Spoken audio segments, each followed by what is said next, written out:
November 19th, 2013. Guys, I went back in the archives of space weather.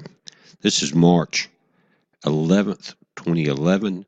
Now, it's saying March 9th ended with a powerful solar flare. Earth orbiting satellites detected an X-15 class explosion from Behemoth sunspot 1166.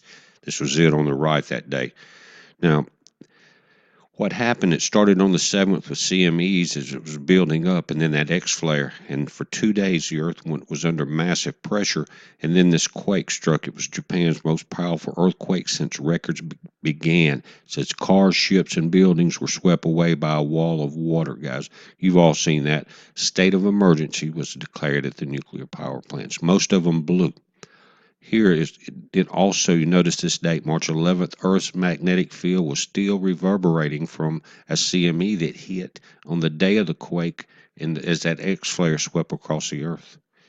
Any of this you can pause and read, but it's saying that from 64, this was 1164 is where the CME, then 1166 right beside it through the X flare. Now, the reason I'm going here is because here's the headlines from yesterday, and it extends into today, and you can check it out, and I'll leave a link. But they're starting to move the fuel rods, and I'm sure you're aware of this. They started yesterday. The danger is that they're in a building that was almost completely destroyed. They don't have the overhead ramps and railing and computer-operated cranes.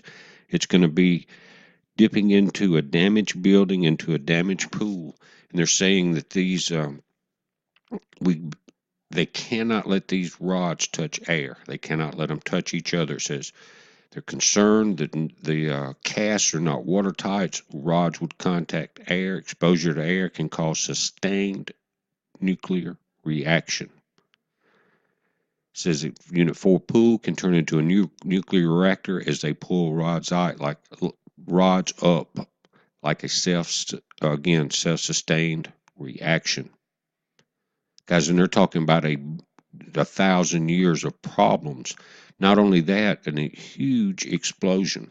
It says nothing like this has ever been attempted. It says all of humanity would be threatened for thousands of years if rods in Unit 4 pool, touch, and have a nuclear reaction during removal. Not clear if fuel is already damaged. All right, now they're doing it. They started it yesterday.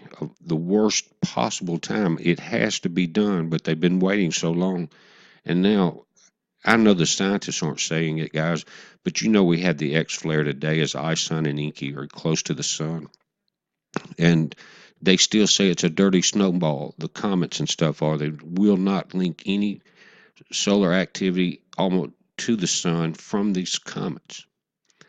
But they're going to start removing it at the most dangerous time between now and through Christmas when comet ISON is wrapping around the sun.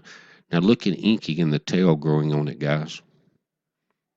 Each one, and the one before was ISON in the blue image.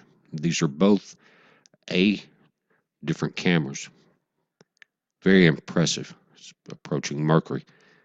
Now it won't be long before ISON. I think the 25th should be coming into the left also on this camera. This is ISON and the tail. This camera was damaged. It used to be almost crystal clear, but an X flare got it a few years ago. But that's it, and that's the tail. And it's getting longer, over 12 million miles, they're saying. Check that out. We'll be able to see it in its entirety almost on this camera. In the last few days, we're going to move to LASCO C3 and C2, your stereo A and Bs. But now here's today's dates. Notice that's where A is. Now the orange dot there is ISON, there's Mercury, and that's what we're looking at in the two images you saw. That's why you can see ISON in the blue image. You cannot see Inky until you move over into the H1I2 camera in the red image. Now this is ISON's position today between the orbits of Venus and Mercury, and that X flare is shot straight out. It's going to hit Mercury, ISON, and Inky. It's going to travel across Mars. Now, I looked at the flare tracker, and it looks like on the 22nd is when ISON will have direct impact from the X flare. So we'll be watching it very close at that time to see what happens. Can it hold together? Will it create a shotgun effect before or after it goes around the sun on Thanksgiving?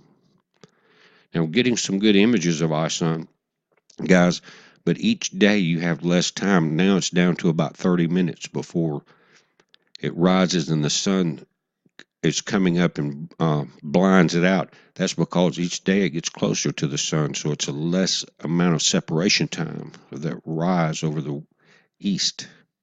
These are both current pictures of ISON. Guys are starting to detect frontal jets. I'll show you one of the images. And the magnitude has increased by 1/2 mag since the 17th, if you'll check this chart out. And it shows the continued brightening on it.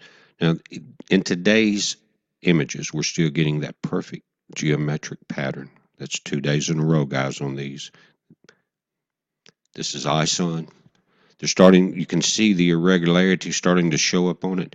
And here in one of their images, this is what they're showing, that it's getting 3 to 4 frontal jets. And that's because of that pressure. And we'll have to watch it again on the 22nd as the X flare crosses that path. And we're going to have to watch the sun up until this thing wraps around Thanksgiving and comes back out away from it far enough so that it's not reacting. Heads up, guys. Be safe.